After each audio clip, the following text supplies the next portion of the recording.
fellow Johnnies, and welcome to WRED-TV's first Oscar special. I'm your host, Esohe Osagie, and it is such an honor to be here. This year's films have left me emotionally drained, from full-on Kim K ugly crying during Call Me By Your Name to horrifically screaming, "Just give him the keys!" when I watched Get Out. There is one film that I am proud to say I didn't cry during, and that was Coco. Instead, I just called my mom. Shape of Water, I also didn't cry, and I was more confused instead by the fish action than I was tearful. This year had some tough picks, but it was also a chance for us to see Hollywood finally grow. After everything that happened in the past year, it was beautiful to see rising women as well as people in color claiming the seat at the table that they always deserved. And quite frankly, I am thankful that we had the chance of a lifetime to see it all go down with my fellow Johnnies that are here with me today. And it was also a great chance to see Jimmy Kimmel try to be funny again. Now here we are to discuss our favorites, from the fashion to the clapbacks. Here to give us our take on the show is our panel, Joe Ciano, Zach Mahabir, and Sebastian Cincho. Thanks so much for having us. How are you? Thank you so much. Yes. So sweet of you. Yes. Excited to talk about the Oscars. That's Now, right. let's jump right into it. Joe, we'll start with you. How do you think that our host, Jimmy Kimmel, did? Yeah, nothing to call home about, I'm not going to lie. I remember watching, more recent hosts like, Ellen DeGeneres or Seth MacFarlane, and I thought they really knocked it out of the park. But Jimmy, he had a couple funny moments. We're on a first-name basis. He had a couple funny moments, and, I don't see a reason to call him back next year, honestly. I think they should go with someone else, shake it up a bit. Fun fact, Jimmy Kimmel actually went to my high school, so I guess I'm a little bit biased. I think he's a great, in general, in his show, but I do feel like from previous Oscar years, there was a lot, it was lacking the energy. I agree with you. I mean, when you get a guy like Jimmy, he's not super electrifying, he's not all that funny, but he's got some quirks to him, and he'll get a couple good jokes off, but he's pretty run-of-the-mill. He's like Joe said, he's nobody special, he's just kind of okay. All right, well, I disagree with all of you, but it's time to move forward to our first category of the night, Best Supporting Actress, which Allison Janney took home for I, Tonya. What are your thoughts on that? Do you think that she deserved what she got? I look at the entire field and I see names like Mary J. Blige, you see Laura McCoff, people like that. And honestly, I would have picked Mary J. Blige. She's not the first actress to try to do something like this. Of course, we all remember Jennifer Hudson in Showgirls, and I just think that Mary J. Blige provided a subtle enough amount of emotion and conviction in a role where she would have been great, but I don't have any problem with this one. I mean, with Allison Janney, from what I remember her in I, Tonya, I thought she was terrific, but if anything, I would have gone with Laurie Metcalf. I thought she did a terrific job. Yeah, but I'm not surprised that she won. She's been in a lot of stuff, and she was solid in this film too. So. Yeah, I'm not surprised either. I think she had it was a very powerful role, playing the mother of Tanya, who was very abusive, and I think she executed it very well. I can agree with that. The execution level was she committed to it. She great character. Tonally, it was very consistent. I definitely see the argument. I don't have a problem with that.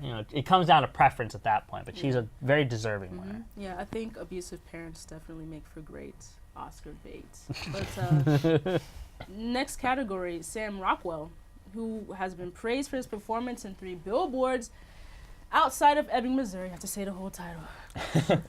Took home the award for Best Supporting Actor. Were you guys shocked? I wasn't. I mean, he won a Golden Globe for the same performance in the same category. What did you think on that? I mean, I wasn't shocked at all. He was absolutely brilliant in the role of Dixon, and I'm not just saying that because one of the writers told me so. I remember I was just stunned by him throughout the film, and I think he did just such an amazing job of bringing out the film's most complicated character. I mean, he made ignorance both terrifying and hilarious somehow. So I don't know how you can do that, but I guess just ask him. I'm not shocked at this win at all, and he was by far the standout in any supporting actor possible nomination this year. You know, Joe, I'm not shocked either, especially Esohe, like you mentioned. He won a Golden Globe, and usually there's patterns. Yeah. When we already see Yeah. that certain actors or movies win awards, You kind of expect you kind of expect it that they're going to probably win the Oscar, and this is how I felt with him. Yeah. You know, Sam Rockwell spent great lengths of his career being a character actor. You know, he's done a lot of character work, and he's someone who's, you know, just like a lot of the winners tonight and in previous years, commitment to role is very important. Sam Rockwell is very overdue. Obviously, we had other people like Willem Dafoe and Woody Harrelson for this nomination, but Sam Rockwell is an amazing generational actor. I'm very happy to see that he won this, and just Three Billboards in general is a film that deserves highlights, maybe not for the writing, but especially for the acting. The entire ensemble did an amazing job. Nice nuanced take there, Zach. Thank It you. sounds like you thought about that one. I did. Good. Actually, Got thought to see your thinking. Well, one of the most anticipated moments of the night. Let's talk about Best Actress, in which, of course, the badass Frances McDormand took home for her role as Mildred Hayes in Three Billboards. How great was that speech? I mean, it had us all Googling for a second about inclusion writers, but I thought it was iconic. So what did you all... No, yeah, 100%. The speech was definitely powerful, especially right now with everything going on. She got every woman in that audience to stand up, and it was definitely a powerful moment. That was neat.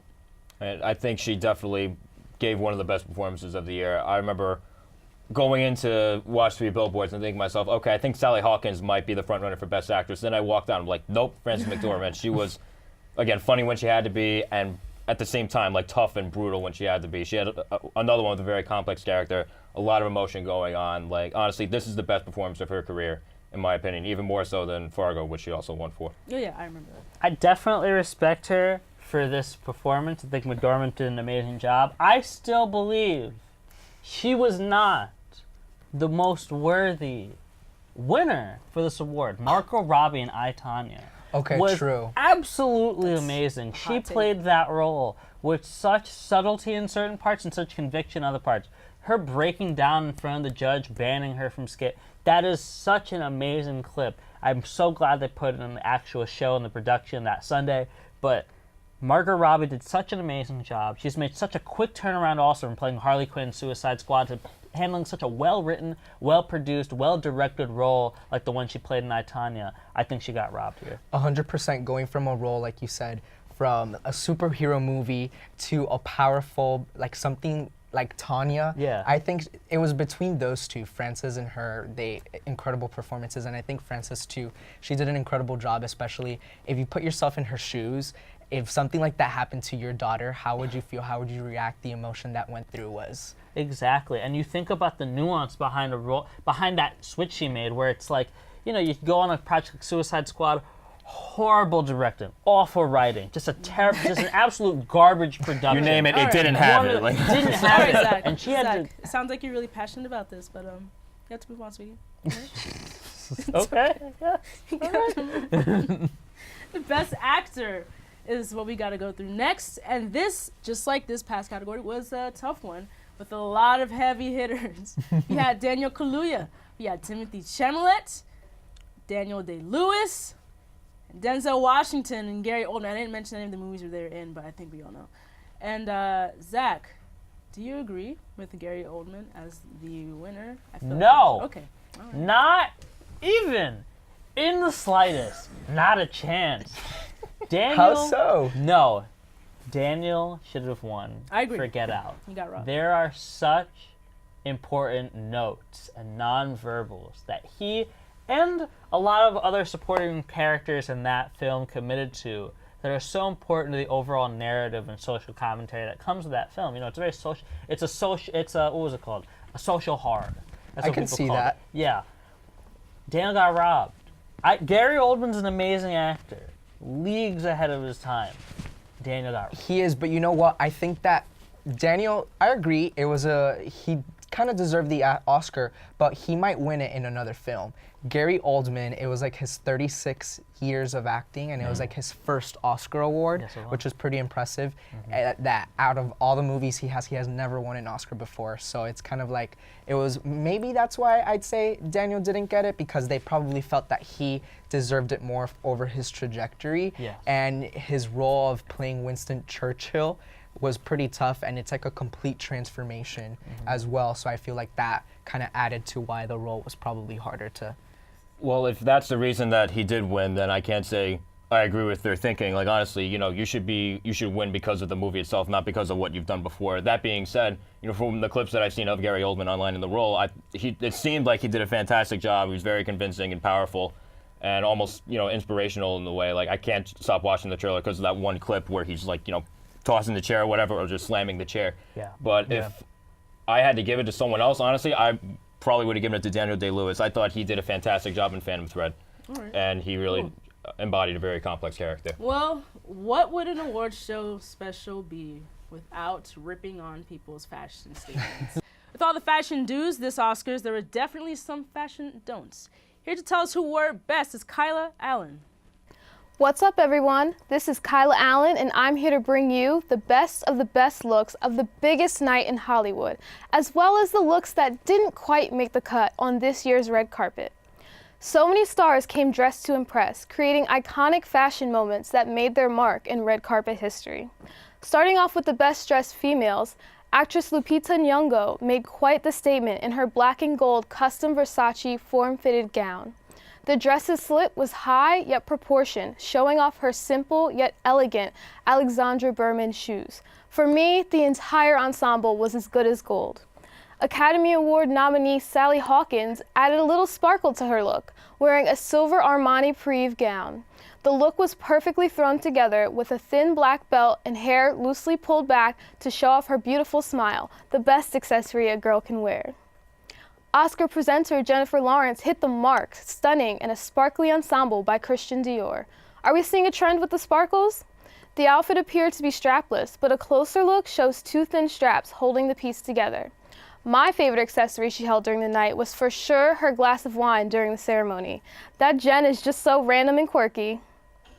Superwoman Gal Gadot stunned the carpet with a 1920s-inspired Givenchy gown, which was perfectly paired with Tiffany & Co. jewelry, because even the strongest of superheroes needs a little sparkle sometimes. Nominee Saoirse Ronan went for a simple yet pretty in pink Calvin Klein gown with matching light pink shoes. The actress looked sophisticated yet youthful, with her hair in a pin-straight bob tucked behind her ears, accentuating her crystal blue eyes. Viola Davis took the red carpet by storm as she dazzled in a bright pink form-fitted Michael Kors gown and a Roger Vivier bag. This look was the perfect standout moment. Rounding out the best dress of the evening were Jennifer Garner in a vibrant Versace and Margot Robbie in a stunning white Chanel Haute Couture form-fitted gown, and Best Director nominee Greta Gerwig in a soft orange Rodarte dress which exemplified the free spirit of Lady Bird. Some celebs, however, missed their chance to shine, causing more of a ruckus than a radiant moment on this year's red carpet. Let's start off with Emma Stone, who wore a Louis Vuitton silk suit. I don't know which was more cringeworthy, her outfit or the dig she made when presenting Best Director. Next, we have Maya Rudolph, whose look can be best described by the pained look on her face. The Bridesmaids actress wore a loose-fitting, high-necked red smock, which covered every inch of her body. The horrendous, baggy dress trailed on the floor, while her hair was slicked back and her makeup kept minimal. I will say that the color did complement her skin tone. Whoopi Goldberg isn't one to conform, and her decision to wear combat boots under her boldly printed Christian Siriano dress showed exactly that. But the winner of the worst dress, without a doubt, goes to Salma Hayek. The normally elegantly dressed actress wore a pleated purple Gucci gown paired with a diamond Harry Winston chain draped across her chest, proving that even the most expensive jewels can be tacky. The dress looked like drapes with purple sequins, doing her figure injustice. Beyond disappointed, really. Congrats, Salma. You are the true winner of what not to wear. We here at WRED-TV are all about equality, so it wouldn't be right if we let the guys get away with some of the fashion don'ts that we saw on the red carpet this past Sunday. Unfortunately for Matthew McConaughey, not even standing next to the beautiful Camilla Owls made his ensemble look better. Though he was wearing a black Brioni tux with maroon Dolce & Gabbana bow tie, he appeared haggard and exhausted, proving that the suit doesn't always make the man. Maybe after a proper haircut, he'll be looking a little more, all right, all right, all right. Next on the list, we have Rob Morgan, who attempted to rock the leather, pleather, duct tape look. And it doesn't look like he struck gold. In fact, we in the studio aren't even sure if it's black leather or pleather. All we do agree on is that the camera angles didn't give him a lot to work with, especially standing next to Garrett Hedlund and Jason Clarke in their black and blue suits. And lastly, we have Adam Rippon in what I'm guessing is some sort of 50 Shades homage, featuring a Moschino leather harness, featuring a blazer complete with cutout shoulders. Adam, baby, you should know from your time in figure skating that you either go big or go home.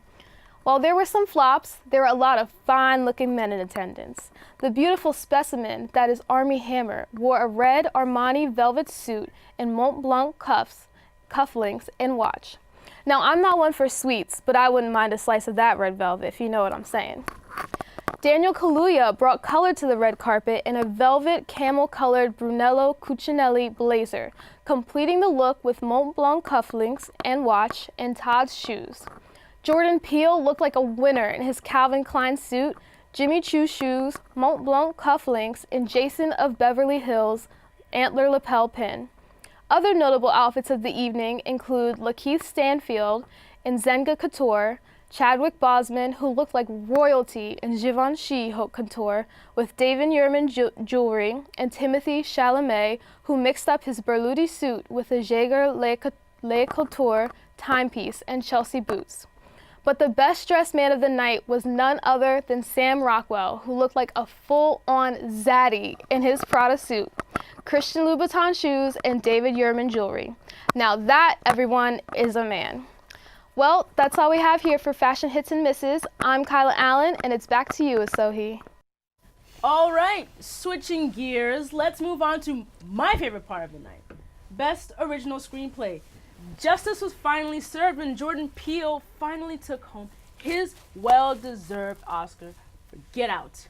Peele is the fourth African-American in 90 years to ever be nominated in the category of Best Original Screenplay and the first to take home the trophy in, again, 90 years.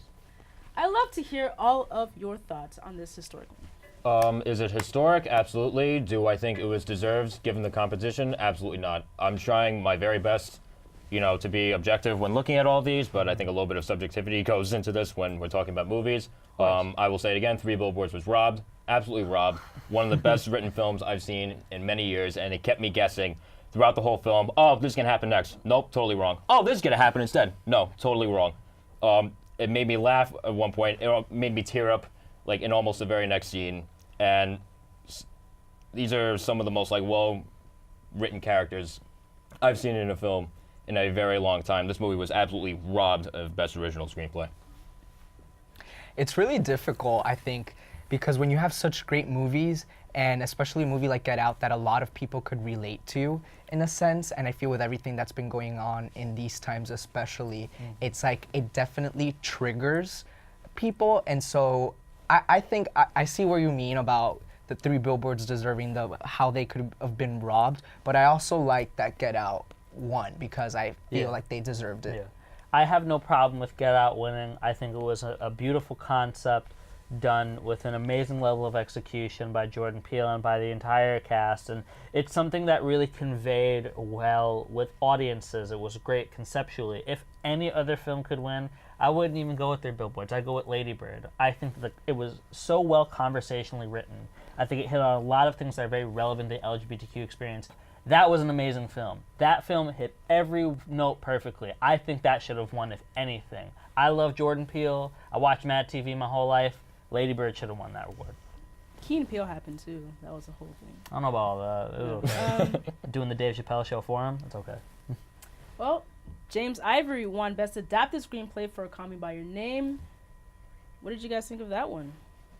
I think in regards to adapted screenplay, Call Me by Your Name deserved it just because it was an incredible book. It was all over so many people were talking about it, and I could see why.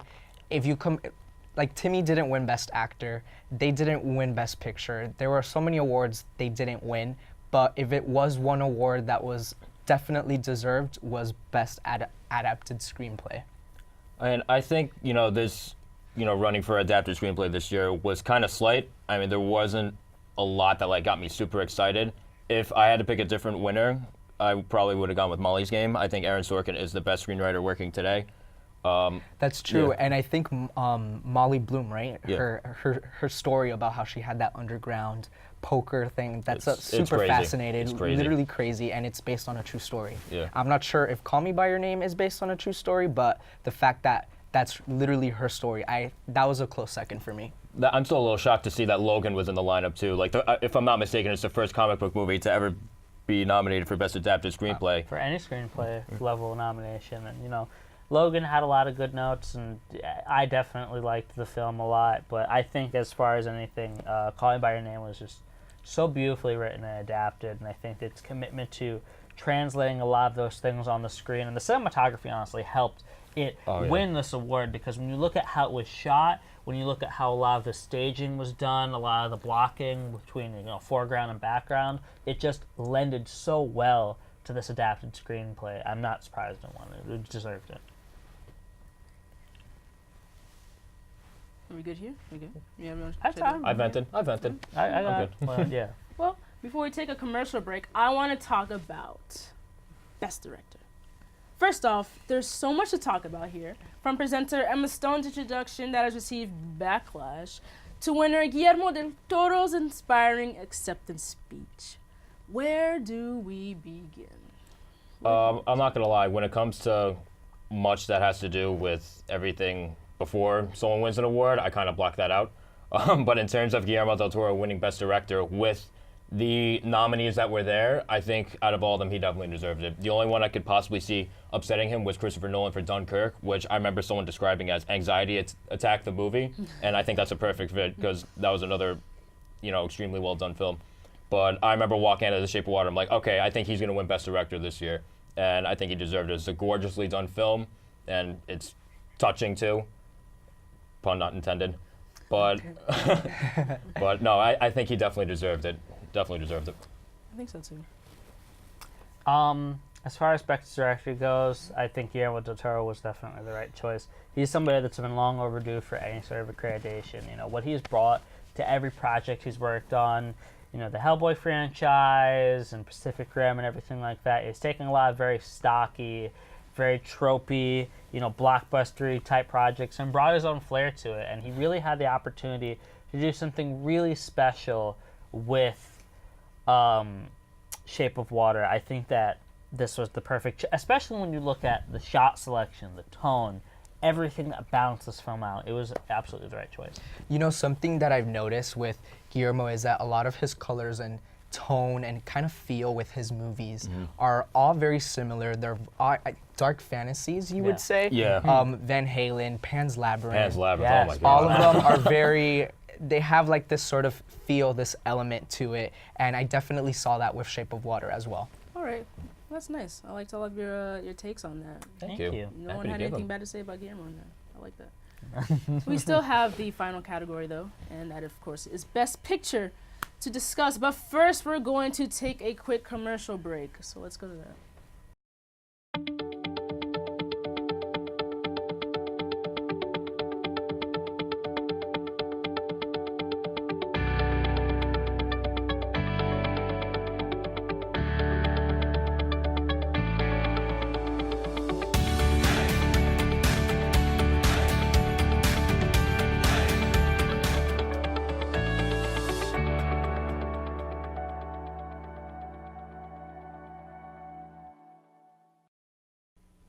Welcome back to WRED-TV's Oscar special. We've saved the best category for last, Best Picture. Jimmy Kimmel wasn't the only one that came back to the Oscars this year after the infamous winning card switch up last year. Warren Beatty and Faye Dunaway represented award for Best Picture again. Guillermo del Toro's Shape of Water took home the prize, and even he was shocked, double-checking the envelope to make sure they read it correctly. Of course, they did. Again, Three Billboards was robbed. Again, objectivity notwithstanding here. It was robbed in a couple of other categories, and there was a slight hope that I felt like it would win, even without the Best Director nomination, because the last one to do that was Argo, and before that was Driving Miss Daisy, which was like decades before, so my hopes were kind of shot if you really think about it. But thinking about The Shape of Water winning after a while, like, I'm really not shocked. And I remember, again, walking out of it, I'm like, okay, maybe this one will win. I went back to Three Billboards, and I ended up being totally wrong. But as far as The Shape of Water winning with the lineup that they had this year, it's not that much of an upset.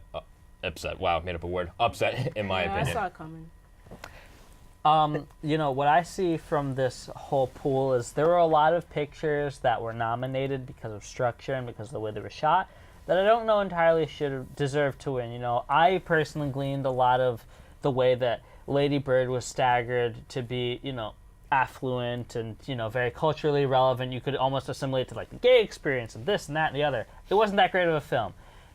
The Post, absolutely terrible. I Get never decided Out, to see it. socially relevant, but between Shape of Water and maybe a couple other films, I couldn't see a lot of films that could win. Like, this was a great pick to me. I think this film was strong. Really? Yeah. You see, I think it was a good movie. It was compelling, but it just didn't really do it for me. You know what I mean? Like, I feel like it was okay. Like, it was cool. It was interesting. The film aspect, the cinematography. It was a cool story. It was different. It was weird, and maybe that's what people liked about it. But it really didn't do it for me. I think, I don't know. Is it the thing, like, what women are falling in love with fish nowadays? You know what I mean? Absolutely. Like, It's what the kids are doing. That's I mean, the thing now. That's what we're But doing. That's- Men that's are what- out. Fish hashtag time's up. are in. Yes, thank you. Hashtag time's up for the fish. For the fishes. Well, before we wrap up, what did you think of the ceremony itself? Some of the best moments for you guys? Let's start with Joseph. Honestly, I remember a lot of people complaining about the video montages. I liked them a lot. I love the ones that were dedicated to the films about veterans and paying tribute to them. I can't remember which other video montage, but I remember there was one that started out with the music from Interstellar, which is one of my favorite scores I heard that one. of all time. I loved that. I almost teared up a job. little bit. I have no shame in saying I it. love Hans Zimmer. It was he's a genius. How he hasn't won another Oscar is beyond me. But I thought that the show itself, I guess, went along pretty well. But honestly, the video montages did it for me more than anything. I love the montages. Yeah, it was a great ceremony. What's not to love about the Oscars? It's like one of the most elegant award shows there are. I think Jimmy Kimmel, he killed it, and there was a part in there where Emma Stone, she kind of throws shade. Well, Jimmy throws shade at Emma Stone, and there's like they like pan over to her. I thought that was pretty funny, and one of my favorite parts was when Maya Rudolph and Tiffany Haddish. Thank you for mentioning that. That was fantastic. Iconic duo. Like, name a better iconic duo. I'll wait. I was about to say, I'll wait. I love my girl Tiffany Haddish so much. Ever since that SNL hosting when she had that same dress on, oh my gosh. I'm like in love with Tiffany Haddish. I want her to adopt me. I love you, Mom. She is so funny. I need a new mom. She is if so Tiffany funny. Haddish is available, she's going to be my new mom. Also, I absolutely loved just a lot of like the smaller segments. You know, they had all the like the hot people on, Right. like Maya Rudolph. They had Dave Chappelle on. They had, you know, Mark Hamill and Lakeith all Stanfield. the guys. Who? Lakeith? Lakeith, yes, they Yeah. did. They had a bunch of great people on. If there were any weak segments for me, I thought that the whole little them going to the theater across the street thing It's was like, oh, look at how much better your lives are now that we're here. I mean, it's come like, on, look, get over we're yourselves. having fun, Get over right? yourselves. You aren't gonna see Okay, Wrinkle in Time early. no. Hear me out. Listen, you're at a movie theater. You're watching. What movie were they watching? There were Wrinkle in Wrinkle in there- Time. Actually, Time. so based But on what they- I've heard, they probably watching- did him a favor anyway, But they because I hear a didn't lot get of to good see things it in about that one. advance. They didn't get to see it I in don't advance. know. Listen, you're watching Wrinkle in Time, and then all of a sudden, oh, it's Gal Gadot handing me a Crunch Bar. Like, Lupita Nyong'o, you would freak out. I You would freak out after the movie. I was lied to. I was lied to. I don't like lying. Hashtag no That is not what lying. I'm about. I also just want to say that it was funny that Jimmy Kimmel, he complained about the show being too long earlier in the show. He was like, oh, hey, here's this 15-minute segment where we just walk to the whole a theater across the street, and you know, all these tiny little things that they kept adding in there. Disruptive. Well, that's it, folks. That's all we have time for to talk about for this year's Oscars. Thanks to Kyla, as well as our panelists, Joe, Zach, and Sebastian. Be sure to like us on Facebook for all the latest content, and YouTube too. Don't forget to follow us on Twitter and Instagram at WRED-TV. I'm Esohe Osagie, and I hope you enjoyed this round table as much as we did. Good night. Good night, guys. Bye. Thank you. Bye. Daniel Kaluuya was Rob.